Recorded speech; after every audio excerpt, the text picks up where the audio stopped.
प्रिय देशवासियों, नमस्कार। हम सभी ने बीते दिनों में देश का सामर्थ्य और उसका संयम दोनों देखा है। मैं सबसे पहले भारत की पराक्रमी सेनाओं को, सशस्त्र बलों को, हमारी खुफिया एजेंसियों को, हमारे वैज्ञानिकों को, हर भारतवासी की तरफ से सैल्यूट करता हूं। हमारे वीर सैनिकों ने ऑपरेशन सिंदूर के लक्ष्यों की प्राप्ति के लिए असीम शौर्य का प्रदर्शन किया। मैं उनकी वीरता को, उनके साहस को, उनके पराक्रम को आज समर्पित करता हूं हमारे देश की हर माता को, देश की हर बहन को और देश की हर बेटी को ये पराक्रम समर्पित करता हूं। साथियों, 22 अप्रैल को पहलगाम में आतंकवादियों ने जो बर्बरता दिखाई थी, उसने देश और दुनिया को झकझोर दिया था। छुट्टियां मना रहे निर्दोष मासूम नागरिकों को धर्म पूछकर उनके परिवार के सामने,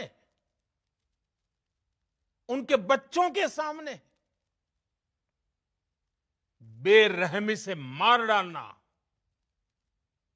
यह आतंक का बहुत विभत्स चेहरा था, क्रूरता थी। ये देश के सद्भाव को तोड़ने की घिनौनी कोशिश भी थी। मेरे लिए व्यक्तिगत रूप से ये पीड़ा बहुत बड़ी थी। इस आतंकी हमले के बाद सारा राष्ट्र, हर नागरिक, हर समाज, हर वर्ग, हर राजनीतिक दल एक स्वर में आतंक के खिलाफ कड़ी कार्रवाई के लिए उठ खड़ा हुआ। हमने आतंकवादियों को मिट्टी में मिलाने के लिए भारत की सेनाओं को पूरी छूट दे दी और आज हर आतंकी, आतंक का हर संगठन जान चुका है कि हमारी बहनों बेटियों के माथे से सिंदूर हटाने का अंजाम क्या होता है। साथियों, ऑपरेशन सिंदूर ये सिर्फ नाम नहीं है,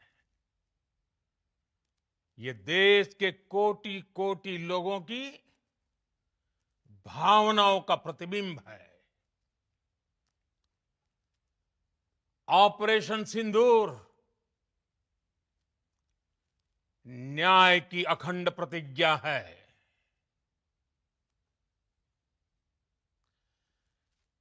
6 मई की देर रात, 7 मई की सुबह पूरी दुनिया ने इस प्रतिज्ञा को परिणाम में बदलते देखा है।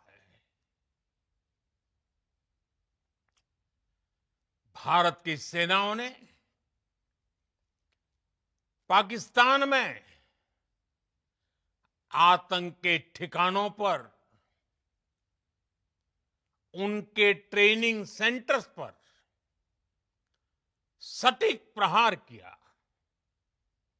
आतंकियों ने सपने में भी नहीं सोचा था कि भारत इतना बड़ा फैसला ले सकता है।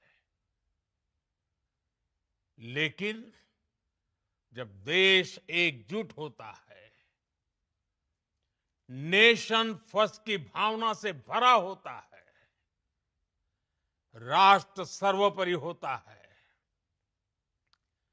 तो फौलादी फैसले लिए जाते हैं,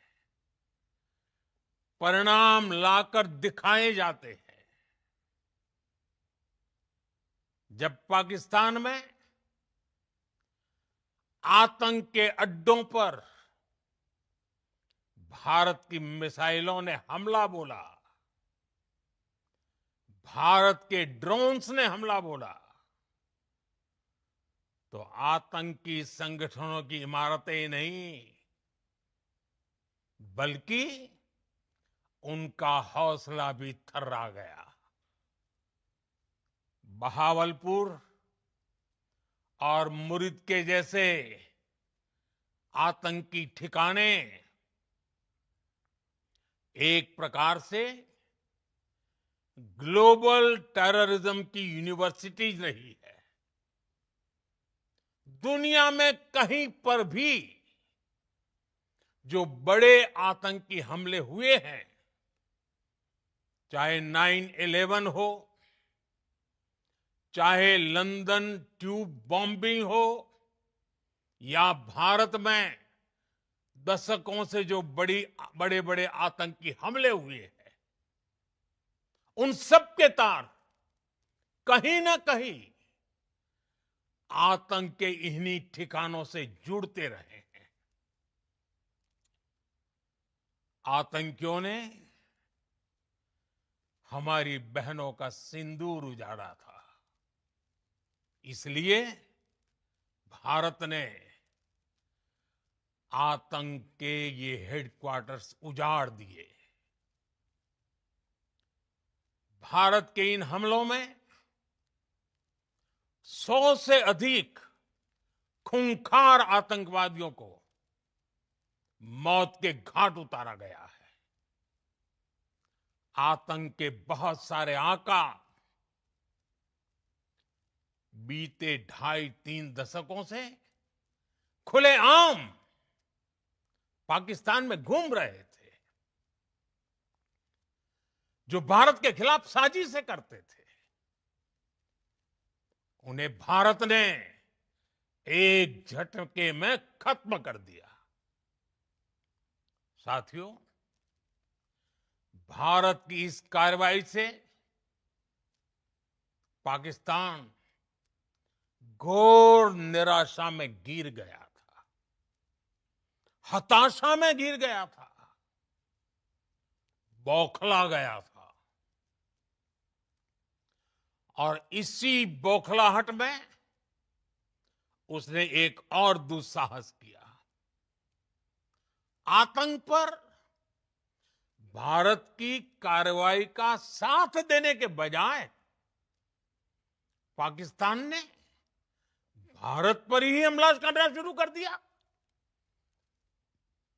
पाकिस्तान ने हमारे स्कूलों, कॉलेजों को, गुरुद्वारों को, मंदिरों को, सामान्य नागरिकों के घरों को निशाना बनाया। पाकिस्तान ने हमारे सैन्य ठिकानों को निशाना बनाया। लेकिन इसमें भी पाकिस्तान खुद बेनकाब हो गया। दुनिया ने देखा कि कैसे पाकिस्तान के ड्रोन्स, पाकिस्तान की मिसाइलें भारत के सामने तिनके की तरह बिखर गई। भारत के सशक्त एयर डिफेंस सिस्टम ने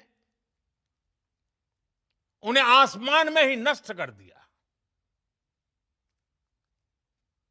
पाकिस्तान की तैयारी सीमा पर वार की थी, लेकिन भारत ने पाकिस्तान के सीने पर वार कर दिया।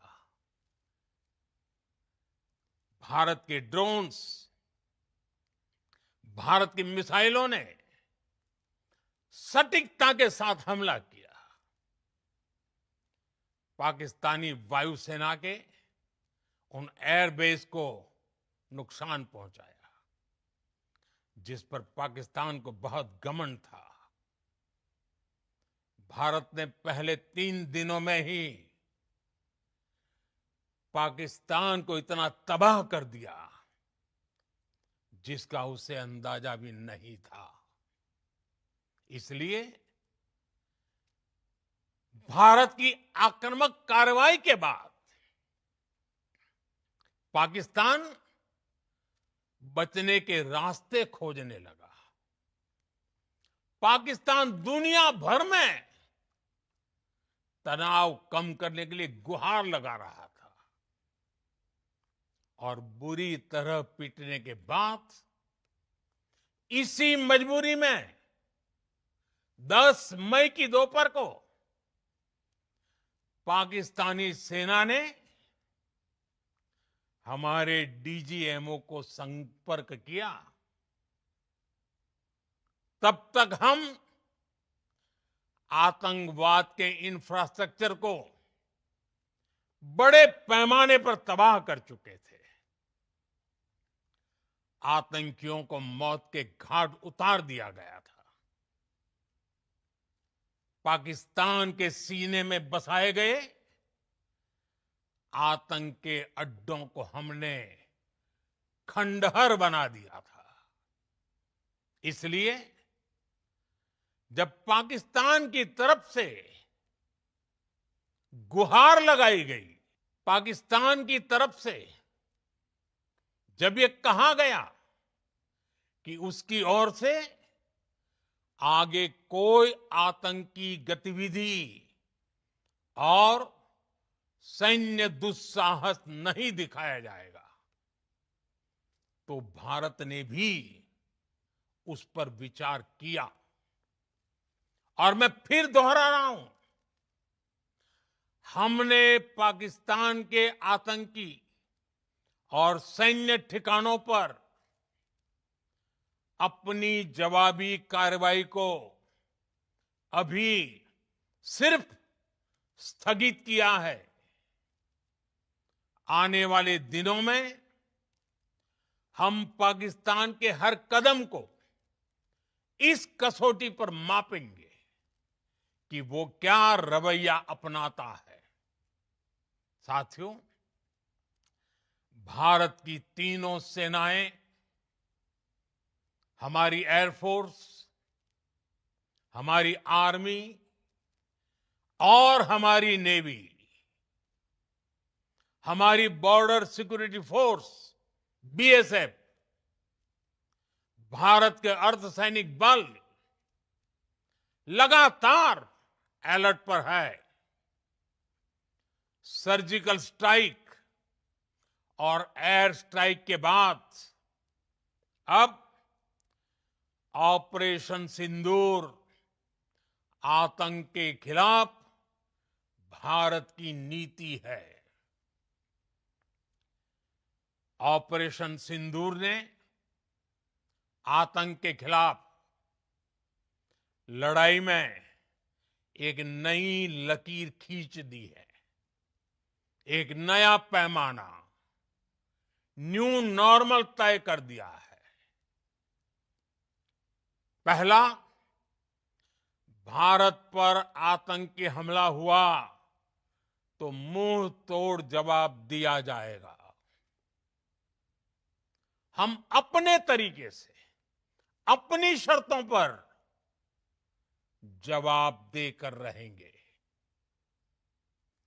हर उस जगह जाकर कठोर कार्रवाई करेंगे जहां से आतंक की जड़ें निकलती हैं। दूसरा,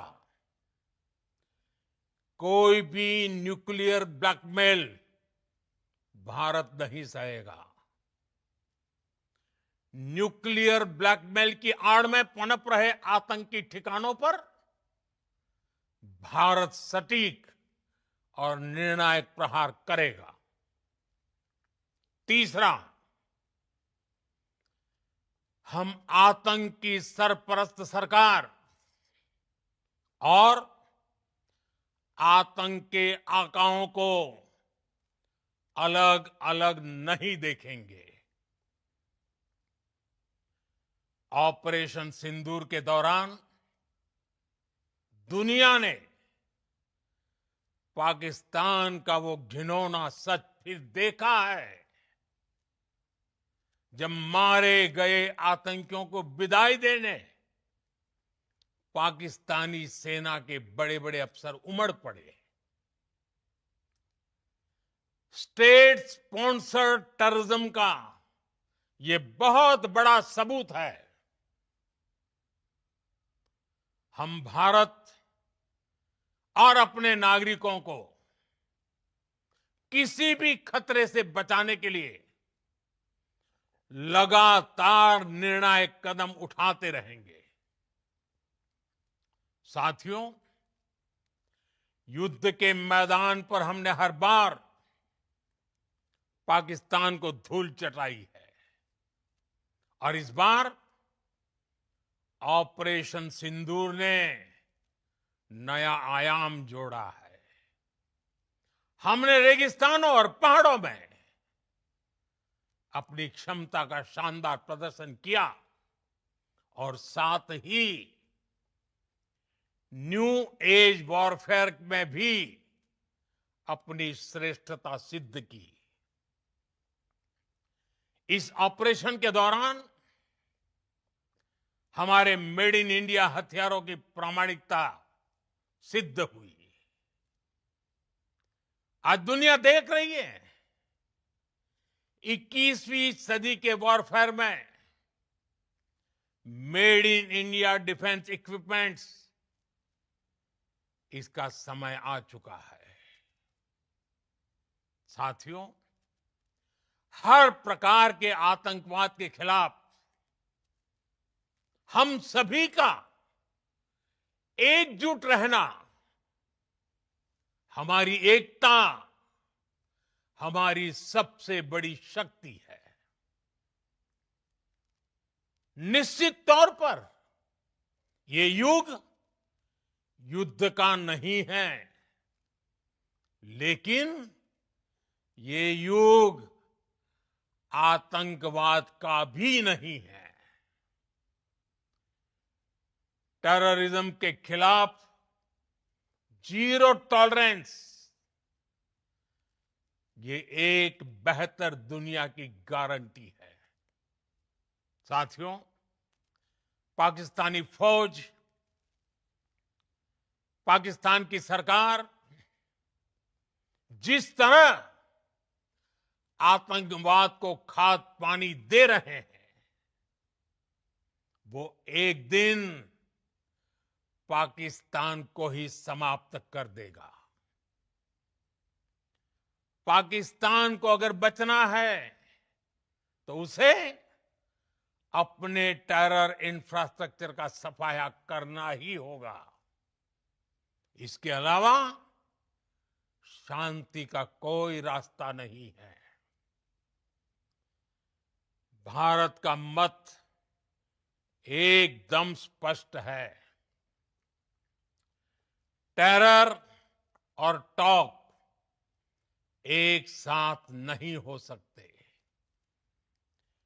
टेरर और ट्रेड एक साथ नहीं चल सकते और पानी और खून भी एक साथ नहीं बह सकता। मैं आज विश्व समुदाय को भी कहूंगा, हमारी घोषित नीति रही है अगर पाकिस्तान से बात होगी तो टेररिज्म पर ही होगी। अगर पाकिस्तान से बात होगी तो पाक ऑक्युपाइड कश्मीर पीओके उस पर ही होगी।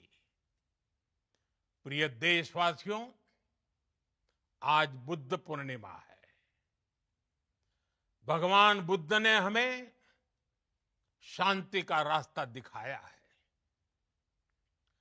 शांति का मार्ग भी शक्ति से होकर जाता है। मानवता शांति और समृद्धि की तरफ बढ़े, हर भारतीय शांति से जी सके, विकसित भारत के सपने को पूरा कर सके, इसके लिए भारत का शक्तिशाली होना बहुत जरूरी है। और आवश्यकता पड़ने पर इस शक्ति का इस्तेमाल भी जरूरी है। और पिछले कुछ दिनों में भारत ने यही किया है। मैं एक बार फिर भारत की सेना और सशस्त्र बलों को सैल्यूट करता हूं। हम भारतवासी के हौसले, हर भारतवासी का एकजुटता का शपथ, संकल्प, मैं उसे नमन करता हूं। बहुत बहुत धन्यवाद। भारत माता की जय। भारत माता की जय। भारत माता की जय।